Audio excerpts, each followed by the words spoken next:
So you mean the bang is even louder? Is that the point?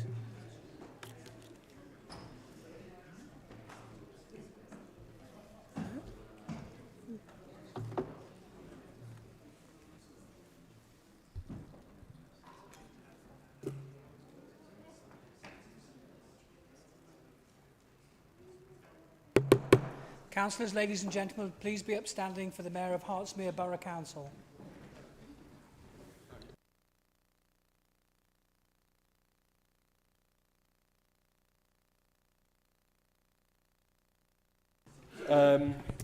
We have no prayers tonight, so please be seated.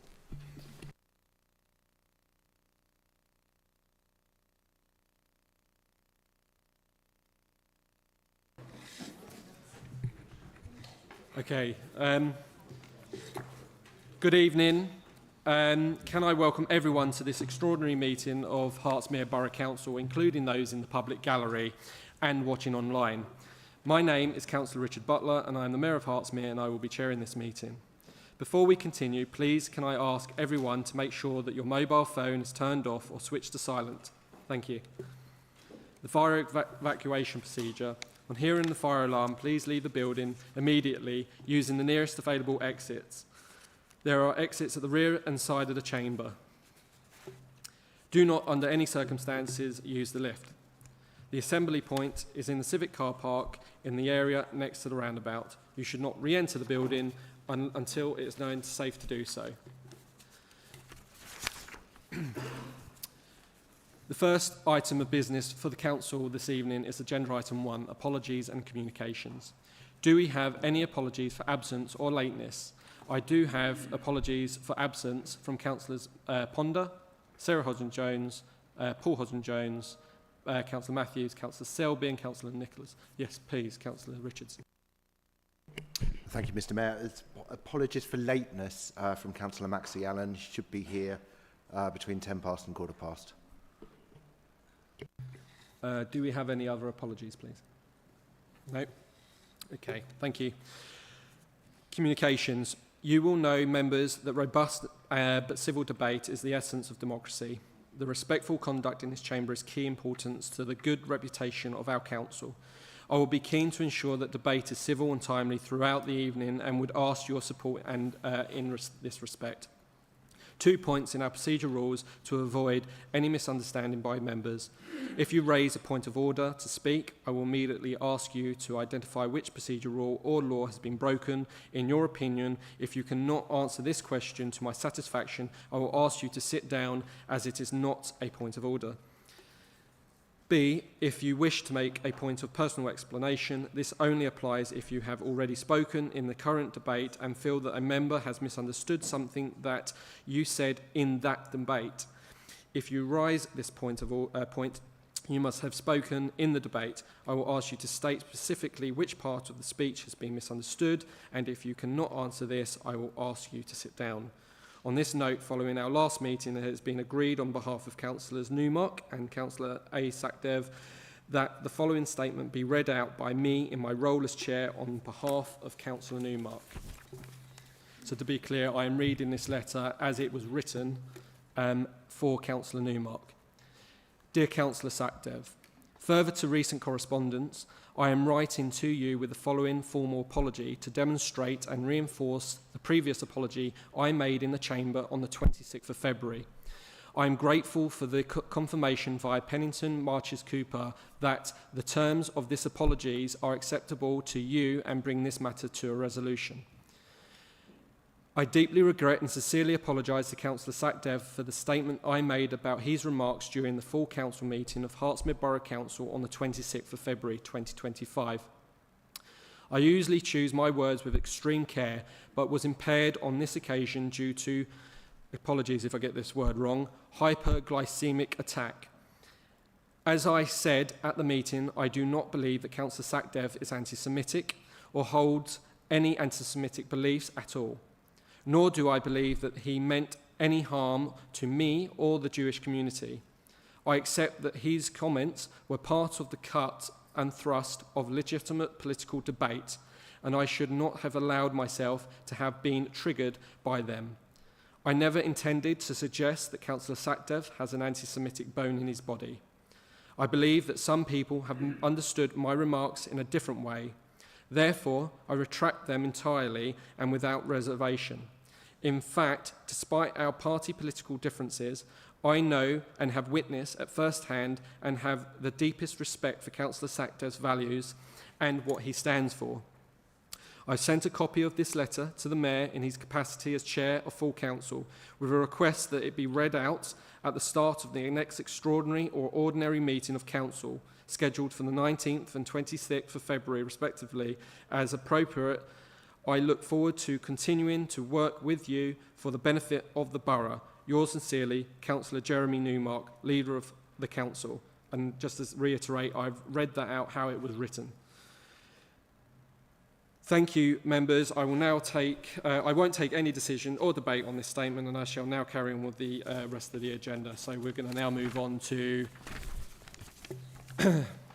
this part. So as before, we will be using the electronic voting system. Councillors, can you also please remember to switch off your microphones when you have finished speaking? This allows the webcast camera to automatically move on to the next speaker. Agenda item 2, declarations of interest. Members, the debate tonight is about the future of both Hertsmere Borough Council and Hertfordshire County Council. The parish and town councils will also be impacted and are referenced in the report. I have had guidance from the Head of Legal Democratic Services that members of those authorities do not need to declare for tonight's debate, although, of course, you should have it listed already of your register of interest. Do any members have any other interest to declare for tonight, please? No? Okay, thank you. Agenda item 3, decision report. Regeneration of local government in Hertfordshire impact Hertsmere.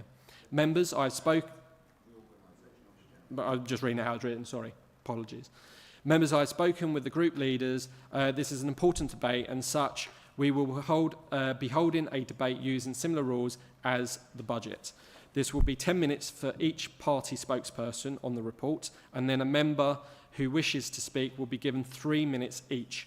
Councillor Newmark will then have 5 minutes to sum up, and we will then have the vote. So I can now call upon Councillor Newmark to move the recommendations as set out in the report. Thank you. Thank you, Mr. Mayor. Good evening, everybody. My job this evening is twofold. Firstly, it's to explain the background and the rationale behind the report and recommendations that are in front of you this evening. But secondly, and perhaps to my mind more significantly, it's to set out the kind of leadership that our partnership administration will provide as we collectively navigate the challenges and indeed the opportunities presented by the English Devolution White Paper. Tough times and existential challenges require firm and independently minded leadership focused upon getting the best for our residents. And I'm sure that as this debate goes on this evening, it's something that will be reflected across the chamber. And in many ways, the emergence of the Hertfordshire-wide interim expression of interest before you this evening that we're seeking permission to put our names to as a council and submit to central government is a story of cross-party collaboration. I'm proud to have worked extensively with Mayor Peter Taylor of Watford, who has been the lead Liberal Democrat spokesperson on this issue in the county, with Councillor Richard Henry of Stevenage, who currently chairs the Herts Leaders Group, and with Mark Mills-Bishop of Broxbourne District Council, the only district council in the county currently to be led by a Conservative administration. And there has been a surprising amount of common ground, particularly across the districts and the boroughs. Essentially, as members will be aware, the English Devolution White Paper had two parts to it. The first part was the rollout of devolution deals to be delivered primarily through mayoral combined strategic authorities in those parts of the country that don't already have them. That was in the Labour Party election manifesto, being talked about extensively. The Prime Minister set up a Council of Regions and Nations very early on in his tenure and made it clear that he intended to populate that Council of Regions and Nations with directly elected mayors from those areas of the country that don't currently have them. It was not a surprise that that was contained within the bill. Slightly more surprising, but trailed in the Chancellor's budget speech, significantly trailed by the Chancellor rather than the Secretary of State for Local Government, because this is being presented as a set of measures to deliver the efficiencies needed to stabilise the finances of the local government sector as a whole. The White Paper contained proposals on local government reorganisation, perhaps the most significant proposals on local government reorganisation since 1974. I wasn't around then. I don't know whether or not there's anybody in the chamber who was around then, but 1974 is the benchmark that is being set. And in essence, those reorganisation proposals seek to abolish two-tier local government areas as we currently are in Hertsmere and replace them with a series of unitary authorities. Perhaps equally surprising was the somewhat ambitious pace that the government set out at which they intend to achieve this. Having published the White Paper as an early Christmas present just before the local government finance settlement in the middle of December, they set a deadline of 2 days' time on the 21st of March, by which local government institutions in two-tier areas like our own will be expected to submit outline or interim proposals to central government. That is the document, the proposed document that sits in front of you today. Following submission of those documents, there'll be a period between April and November of this year in which local authorities will be expected to refine those interim proposals into final proposals with costings, economic data and business plans. And during that period, we also understand we will receive feedback from central government on those proposals. We have county council elections, as people are aware, or should be aware, on the 1st of May. And a few months after that, at the end of November, we will be expected, certainly within Hertfordshire, which is not part of the priority wave, to submit those final proposals. People will be aware that initially the leader of the county council had indicated he was going to bid for the area to be in the priority wave. That would mean implementation of new arrangements already by 2026, but after a period of reflection and opposition from all 10 boroughs and districts, he, in my view, correctly sort of pulled back from that ambition. It's then anticipated that there will be elections to shadow unitary authorities in May of 2027, and those shadow authorities will have formal powers vested into them by May of 2028. So what we have in front of us today, essentially, is an options paper.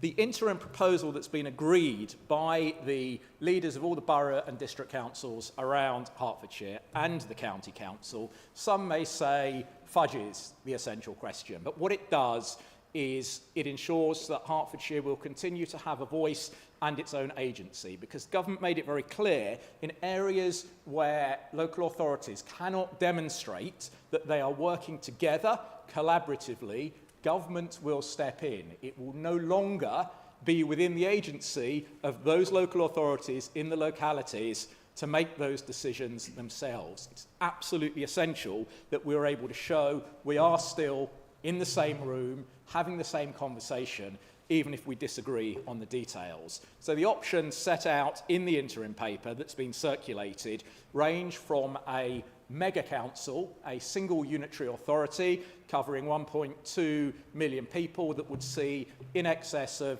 200 councillors, assuming only one councillor per division or ward, each representing somewhere between 7,000 and 10,000 people. That is the option that all of the boroughs and districts have effectively ruled out as viable on the basis that we think the level of democratic deficit, the level of disconnectivity that it will create between the local authority and local communities is simply too much to accept. We then have a range of slightly different options of 2, 3 and 4 unitaries, which will create unitary authorities ranging from sizes of around 600,000 in the case of 2 down to 300,000 in the case of 4, which I'm very happy to say is my personal preference, because I think that is the one that maintains connectivity between local government and local communities to the maximal degree. But at this stage, the important thing to say is wherever you sit on that spectrum, we're keeping all options in play to ensure that the lines on the map will be drawn by locally elected representatives rather than Whitehall bureaucrats and officials. It's a unified response. The other area that's dealt with in the response is, I think, rightly and properly flagging the significant impact these plans will have on the parish, town and community councils around Hertfordshire.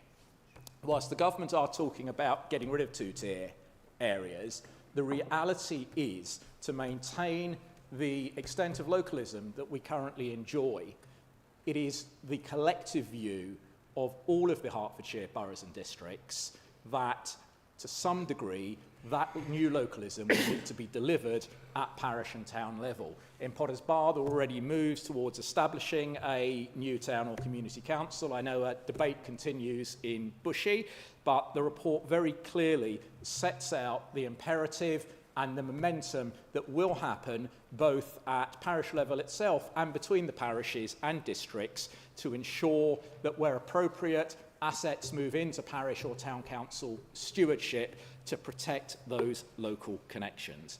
So friends, what we have in front of us this evening is very much an early document. An immense amount of work has been gone into by the chief executives around the borough. I must commend our own chief executive. I've lost count of the number of conference calls, Teams calls and meetings that Sajida has been involved in. I know how many I've been involved in. She's been involved in at least twice as many.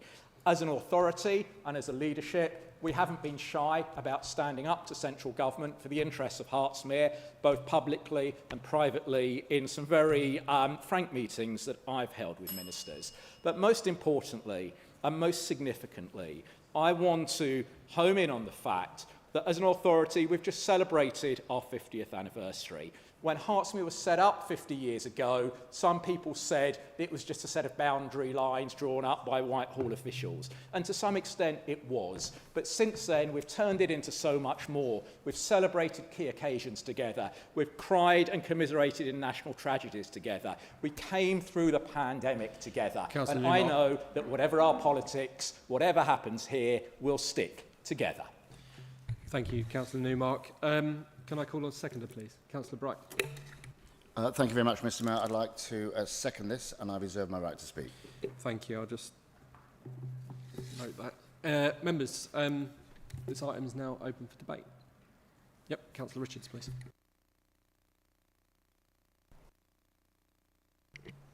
Thank you, Mr. Mayor. True devolution is about pushing power out of the centre and into the heart of local communities. It's clear that government's approach to what they call devolution and local government reform does not necessarily match community expectations. It's also clear that on its own, LGR won't fix potholes more efficiently, improve the health and social care service or children's services. Thirdly, it won't save money, at least in the short to medium term. Indeed, it will cost before there is a payback. And that cost and payback varies across each of the 1 to 4 unitary options. I do worry about the amount of time that officers have already spent and will still spend on this matter. But LGR is the prism through which we must view all of our actions until the end of our term of office. We could throw in the towel and say it's someone else's issue in 3 years. Or we can grasp the challenge and leave a legacy for our communities. Residents care not how local authorities group themselves or where boundaries may be placed, but they do care about how simply, cost-effectively and safely councils deliver public services. Within the first wave, the priority wave, On a cross-party basis, districts and boroughs in Hertfordshire headed off the power grab that would have set us automatically on a course for one unitary for the whole county. Whilst this is still on the menu, it's critical to evaluate all options before submitting a Hertsmere endorsed proposal in November. I hope that even within regional political parties of all colours, consensus will be found. It must be. But we must make no mistake. Change is coming, and if the districts and boroughs do not get on board at the right time, and that time is now, then residents will lose out. If we waited for a third wave rather than this second wave of LGR, we would possibly be placed in the corner of the classroom as punishment and have change implemented upon us. Better that we meet the challenge head on and be in prime position to influence the outcome. In the area that we as a group represent, Bushy Forum is the closest body that we have to a parish or town council. Last week, several of us attended their planning-related meeting in AGM, where we saw hundreds of residents engaging, debating and listening as a community. As a group, we are cognizant that LGR and devolution have registered on Bushy Forum's radar, and it may well soon be time, as ward councillors in unparished areas, to ask the question, very carefully framed, do all areas in Hertsmere want an opportunity for truly local representation? That would be devolution as I understand it. Thank you. Thank you, Councillor Richards. Councillor Clapper, you've indicated to speak. Thank you. Thank you, Mr. Mayor. Tonight we are asked to note this report, and I'm happy to do so. But we must also recognise the scale of what is being proposed and the speed of which we are being expected to act. This is not a process driven by local choice. It is being imposed upon us by this Labour government, and the timeline, or ambitious pace, according to Councillor Newmark, we are being given to make it happen is deeply concerning. Local government reform is not something to be rushed. The reorganisation of entire councils, the splitting of key services, and the creation of new structures all come with enormous complexity. The cost of implementation will be significant, running into tens of millions. Every pound spent on this transition is a pound not being spent on frontline services, on social care, on highways, on supporting our vulnerable residents. And then there's the disruption. These changes will affect services that people rely on every day. Children's services, adult social care, planning, housing, waste collection, highways. The disaggregation of county-wide services will not be simple. It will require extensive restructuring with risks of duplication, gaps and inefficiencies, and none of us want to see services suffer as the result of rushed decisions. What matters most is the impact on residents. The reality is, most people do not spend their time thinking about how local government is structured. They care that their bins are collected, their roads are maintained, their services are there when they need them. They want things to work. Any reform should be focused on making things better, not simply just changing structures for the sake of it. But people do care about their local areas. Hertsmere is more than just a council. It's a community with its own identity, its own history, and its own connections. The idea that it could cease to exist in its current form is unsettling. Change on this scale should not be imposed from top down without full and proper consultation with the people it will affect most. If reorganisation is to happen, it must be done properly, with careful planning, a realistic timeline, and clear evidence that it will deliver better services and better value for money. At the moment, that evidence is not clear, and the process feels more driven by deadlines than by good decision-making. So yes, Mr. Mayor, I will note this report, but I do so with real concern about the cost, the complexity, and most importantly, the impact on residents. What happens next must be about improving local government, not just changing it, because the people of Hertsmere deserve no less. Thank you. Thank you, Councillor Clapper. Councillor Cohen, you've indicated to speak. Do I have anyone else after Councillor Cohen, please? Yep, thank you. Thank you, Chair. Tonight I want to talk about, obviously, the future of planning in our communities. As we consider the proposals set out in the submission, one thing remains absolutely clear. Planning should stay local. Planning is not just about policies and processes, it's about people. It's about the communities we live in, the places we raise our families, and the businesses that drive our local economy. Any changes to how planning is managed must ensure that our residents continue to have a real say in shaping their towns and villages. Local knowledge is invaluable. It's our councillors, town and parish councils, and community groups who understand the unique character of our areas. They know where the pressure points are, whether it's infrastructure, green spaces, or housing. If decision-making is pushed further away, we risk losing that insight, and more importantly, we risk losing the trust of the people we represent. We all want planning that delivers for our communities, supporting growth while protecting what makes our areas special. Whatever scenario is ultimately chosen, it must be the one that strengthens local accountability, not weakens it. It must be one that reassures our residents that their voices will still be heard, not just in consultation, but in meaningful decision-making. So I urge everyone here tonight, let's ensure that whatever shape and future we decide for Hertfordshire, it's one that keeps planning where it belongs, local, accessible, and truly representative of the people we serve. Thank you. Thank you, Councillor Cohen. I now have Councillor Sullivan, please. Thank you, Mr. Mayor. Tonight we are asked to acknowledge the report before us, a straightforward task. However, it is equally important that we engage in meaningful discussion and constructive debate to fully explore its implications. Hertsmere needs to make sure we keep a stable, effective local authority that works for our residents. Right now, most people have no idea how these proposed changes might affect them, and ideally the process should be so smooth that they don't notice any disruption at all. 2 of the 6 settlements in Hertsmere do not have a town or parish council.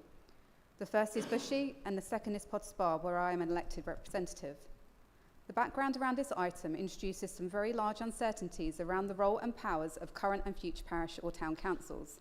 And we must be mindful that we do not make promises we cannot keep to our residents around a process we cannot guarantee the outcome on. We must be transparent and manage expectations, being clear on timescales, costs, benefits, pitfalls, and we should ensure we offer tangible outcomes that having a town or parish council can present. This Labour government must make themselves clear on the role and remit of future and current parished areas. They must not use language used in the papers which says some facilities and services may be devolved to towns or parishes. We actually do not know. Parish and town councils could mean higher costs for residents each year, without a clear guarantee of the benefits they will receive. If promised benefits are later reduced or removed by the government, we risk giving people false expectations. In this chamber, it is essential that we provide accurate and honest information at all times. Conversations with residents show how disenfranchised they are about local politics, about the way business is conducted in this chamber and outside on social media. Only today, a lady said to me, "I don't want a parish council for Potters Bar if it's going to create another tier of local government that will be politicised and what we think won't matter." In other words, they don't believe it could represent their families or the best interests of the town they love. We fully agree with statements around community engagement with all stakeholders, including residents and businesses. And remember, residents care about service delivery, they care about the amount of council tax they pay, and they care about having a say in how their local area is shaped and built on. We will hold the administration accountable for its commitment to clear and transparent engagement at every stage of this process. Thank you. Thank you. Councillor Gray, you've indicated to speak. Do I have anyone else after Councillor Gray? Thank you, Mr. Mayor, and a few observations on tonight's report that I will be supporting. I note with interest that this is a very timely piece of work, and we will have to work at pace to achieve the government deadlines. I take Councillor Clapper's point on board, but then I would like to ask her how she voted when her leader at county wanted to go into wave 1, whether she supported him or not. On the issue of town and parish councils, however, I do agree with my colleague, Councillor Richards. It's noted that in the report, buried away somewhere in the board towards the back, that 85% of Hertfordshire is actually covered geographically by towns and parish councils, yet they only cover 50% of the population, and that cannot be right. To get a true democratic process in place, we need to make sure that everybody has access to a town and parish council. Thank you. Thank you, Councillor Gray. Anyone else? Absolutely sure. In that case, I'm going to go over to Councillor Bright for your reserved right. Okay, you. Thank you. Thank you very much indeed, Mr. Mayor. So just to remind ourselves before I start what we're actually voting for this evening. The recommendations are on page well, it says page 1 here, but 1.1, 1.2, 1.3, that we note and endorse the Hertfordshire County-wide interim plan expression of interest as set out in Appendix C, which we agreed at County Council I think a couple of days ago, that we delegate authority to the Chief Executive and the Leader to submit the proposed interim plan of expression as set out in Appendix C, and that the Council delegates authority to the Chief Executive in consultation with the Leader and the Devolution Board to consider Hertsmere Borough specific issues, and it runs on for a little bit longer than that. And the reason why I say that, and the reason why that's quite important, is because I am rising to second this, but I do think that it's important we understand why, and that I may make some comments in a moment that you think, well, why is he having a negative comment if he's in favour? I'm in favour of the process. I'm just a bit concerned of how we may have got here and some of the publications that we've already been putting out. Because we're not voting on people's personal views of what a final breakup and the rebirth of local governance in our areas should look like. We're voting on this submission that needs to be in just in a couple of days' time. Not for the first time, I'm a little bit frustrated with Councillor Newmark. We have a document that's been presented in the last couple of days. I know it was sent out a few days ago. I know it's been the basis of some discussions amongst local groups, and I think it formed part of a webinar discussion group that he had the other day. And it's called The Changing Shape of Local Government in Hertfordshire, a focus on Hertsmere. And it says inside, if you see, it says our stance in Hertsmere. That's what it says. There's a page there, our stance in Hertsmere. I don't know about you, but I didn't know that was our stance in Hertsmere, because as a member of this authority, no one's actually sat and discussed with us. There's been no consultation with the elected members of this authority that I know of, no briefing, no meeting, nothing, not even an email. And you know what I'm like on emails at the moment, Mr. Mayor. And so I don't understand how it can be our stance in Hertsmere. It could be Councillor Newmark's stance in Hertsmere. That kind of makes sense. He sat at meetings with other leaders of the of boroughs and districts, along with the county council. So he's been to those meetings, which is fine. And he's been to other meetings, I think locally, 1 or 2 parish council meetings, or he's had people there, which is good. But where are the meetings with us? We do not support the creation of a single or unitary authority for the whole of Hertfordshire. May well be right. That may well be the case. And it's been, I think, repeated just now by Councillor Richards. Who would have thought? But it may well be the case, but we haven't discussed it here. We haven't discussed 1, 2, 3 or 4, because it's not the right time to discuss 1, 2, 3 or 4, because it was a very quick deadline to get stuff into the government, and it was quite right for the leaders to get together and get something in so we didn't upset government. We know we have to work on this.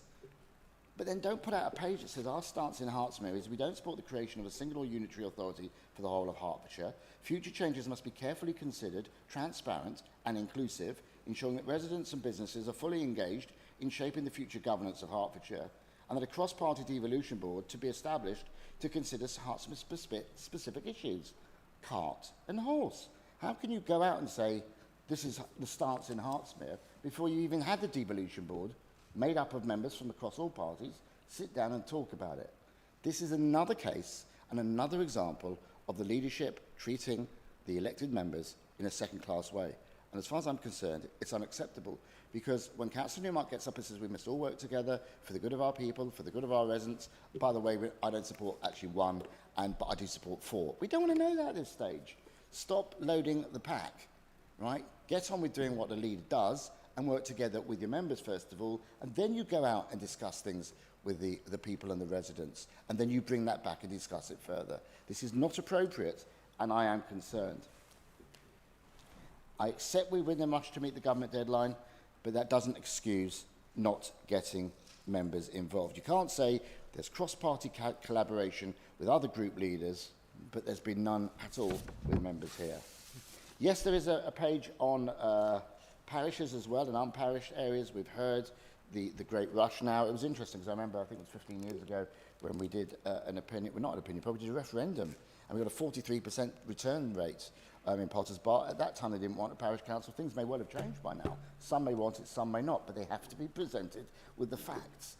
And there is some question mark over the facts. So, for example, some of us have been told, the Baroness Taylor, who I used to work with very closely when she was leader of Stevenage, we all got on famously well, has said in her role as a local government minister that it is highly probable that, according to what the government is saying at the moment, that new parish councils and new town councils will not have the ability to raise a precept. Now, that's not been confirmed, but it's not been denied either. I think Councillor Newmark thinks it's not accurate, but that's what we've been told, and we've certainly been told that at County Council. And so we can't just have surveys that are clickbait, that are being put on by, for example, some of the colleagues opposite on Potters Bar Facebook pages saying, let's go for a parish council, because you can't give everyone the information they need yet to make a proper decision. Cart and horse. On the final page here we have, it says on this thing here, this document, it says we have a commitment, and I quote, to consult and get it right. Your voice counts. Well, let's see moving forward if we are going to get it right and if our voice really counts, because everyone in here has the right as an elected member to be part of this process. And it is important that the devolution board, which I believe Councillor Newmark wanted to be the leaders and the deputy leaders of the various groups, whoever they may or may not be moving forward, certainly won't be me moving forward. We need to make sure that those people who are not the leadership hold the leadership's feet to the fire when it comes to consultation. Because it would be great if Hertsmere was able to turn around and say, these are the views of our elected members, they are the representatives of the people, and we've actually gone out and given the people the information, the facts, and this is what they've told us. I think it's really important.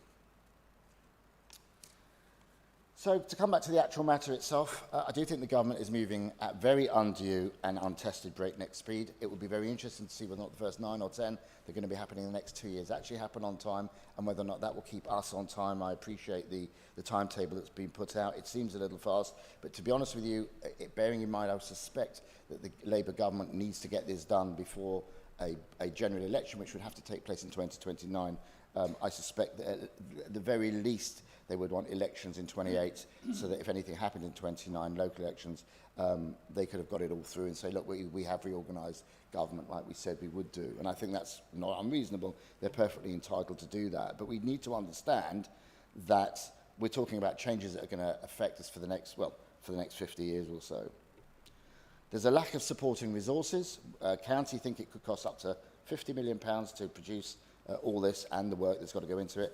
And we think, and maybe Councillor Newmark will know from his discussions, around £400,000 per borough that might need to be invested by the borough. That's like 7% of 1 year's council tax. So yes, it is imperative we go through this process, and we all work hard to ensure there's no disruption of services. Disaggregating a big county area, 1.25 million people, such as Hertfordshire, has the potential to undermine good and outstanding services. Disaggregating will cost millions, and there won't be, no one believes there's going to be the level of savings that are being predicted at this stage. In the long term there may be, but there won't be in the short term. I don't think that we should really get too hung up on that, because we can't prove it till it's happened and it'll be too late by then. However, we are where we are. There are 4 options on the table, not 2. Councillor Newmark says we've ruled out 1 and I like number 4, which will make some of us automatically vote for 2 or 3, but I don't think that's the way to do it. I think we've got to be sensible and grown up about it. So let's say there are still 4 on the table, if that's possible, and any final way forward for the November deadline will need, and this is very important, to be evidence-led.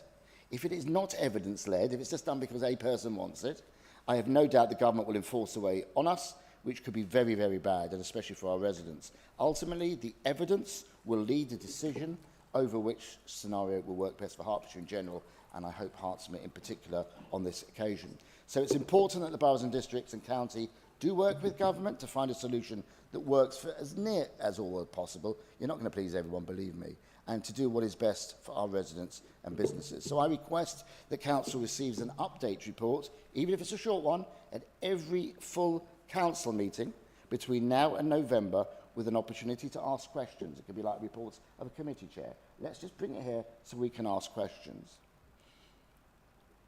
And having taken everything into account of what I've just said, I'm still pleased to second the motion and to show others that Hertsmere will come together, and how we understand how serious this is to government, and how we are too when it comes to engaging in the process. I'm very happy to second. Thank you, Councillor Bright. Councillor Newmark, you have 5 minutes to sum up, please. Thanks, and thank you to Councillor Bright for his contribution and for clarifying that we're not just being asked to, I think Councillor Clapper suggested we're just being asked to note the report. We are being asked to note and endorse. And I would say to members, if you genuinely feel you can't endorse it, you should not vote for it. That transparency is important. If you don't agree with it, don't vote for it. Now, it's slightly rich to hear Councillor Bright come here and say that we've not had an opportunity to talk about this, because at the last meeting, he moaned that in my last but one meeting, he moaned that in my leaders' reports at the last 3 or 4 council meetings, I've spoken at some length, and I admit I have spoken at some length about these issues, and those leaders' reports have been open to questions from every single member. We recently held 2 consultative meetings, one in person, one online, the in-person one in this chamber, to which all councillors were invited. Not a single councillor from the opposition group attended. We had a great attendance from community stakeholders, from the towns and parishes. It's great to see we've got some representatives, the new town clerk of Boreham Wood and Elstree Town Council. Congratulations, Gillian, on your role, and it's good to see Deputy Mayor Councillor Ozaro of Elstree and Boreham Wood Town Council back in the chamber. The reality is that when it comes to the economic evidence, we do already have some of the data. And, I've spent some time delving into this. And it's interesting, the sort of 50 million figure the county talked about in terms of an aggregated single county unitary model is only £2 million cheaper than the cost of the 4 unitary model. I'm not giving the 4 unitary as an example because it's my preference. I want to show that the difference in the establishment costs from one extreme to the other is really, in the scale of things, very little at all. In many ways, you could say that 2 million is the cost of greater localism and democracy. The estimates are that it would take approximately 3 years for enough savings to accrue under the single unitary model to break even and pay back that 50 million. If you go to the other end of the scale, to the 4 unitary model, the data we have shows that it would take about 5 years to repay. Again, there's only a 2-year difference between the two. Perhaps that's the cost of democracy. Where I do agree with Councillor Bright, critically, is that even allowing for growth, okay, the reality is there is no compelling evidence that we will see meaningful savings from any of these plans within a generation. And that's before you even start to look at the impact of increasing economic pressures around adult social care and SEN budgets. And that's regardless of whether you go for an aggregation or de-aggregation model. And, I pressed this point and irked a number of my own party colleagues when I gave evidence at the Select Committee in Parliament a week or so ago. I think it's the first time that former leader of Broxbourne, Lewis Cocking, who sits on that committee, and I have ever agreed on anything of any substance at all. And Councillor Sullivan, you're right, there are questions in terms of what powers and precept-raising abilities town and parish councils will have in the future, which is why, in my view, the window is now. The imperative is now. The imperative is for the existing towns and parishes to work with us to get those services devolved, assets transferred over, whilst that window is open before the government imposes a moratorium. And for those areas that want a community governance review, want to establish new towns and parishes with the existing powers, do it now, when the community governance review will be undertaken in partnership with this borough council and not a future unitary. There is a rapidly closing window of opportunity. It's not our job to dictate to towns and parishes what they should do. It is our job to make it very clear to them that we will work with them within that window to facilitate their aims and aspirations. And look, on the subject of opportunities, I think that Councillor Richards put it incredibly well when he talked about the challenges and opportunities, because what we haven't talked about probably enough today, and what doesn't get talked about enough in this debate, is the opportunities provided to this area by the prospect of a Devo deal and a combined mayoral authority. That's not party politics. It's very unlikely that a directly elected mayor of Hertfordshire would ever come from my own party. Nevertheless, I wholeheartedly support the idea on the basis that if that enables us, if that part of this picture enables us to devolve key central government services to a more local level, if it enables us to bring the significant prize of a devolution deal and major chunks of government funding to this area, then politics aside, it should be welcomed. So challenges, yes. Opportunities, yes. Devolution board, yes. The role of the devolution board isn't to set the policy of the council. That's the role of the administration with advice from members. The role of the devolution board will be to work practically to get the best deal for local people. Thank you, Councillor Newmark. And just to point out as well, we've got Shenley represented as well from Parish Councillor William Sussman as well. So just to be fair, so it's nice to see Shenley here tonight as well. So members, are we ready to vote? We are using the electronic voting system. Yes, are we ready? Yep, the voting system should be open. Thank you.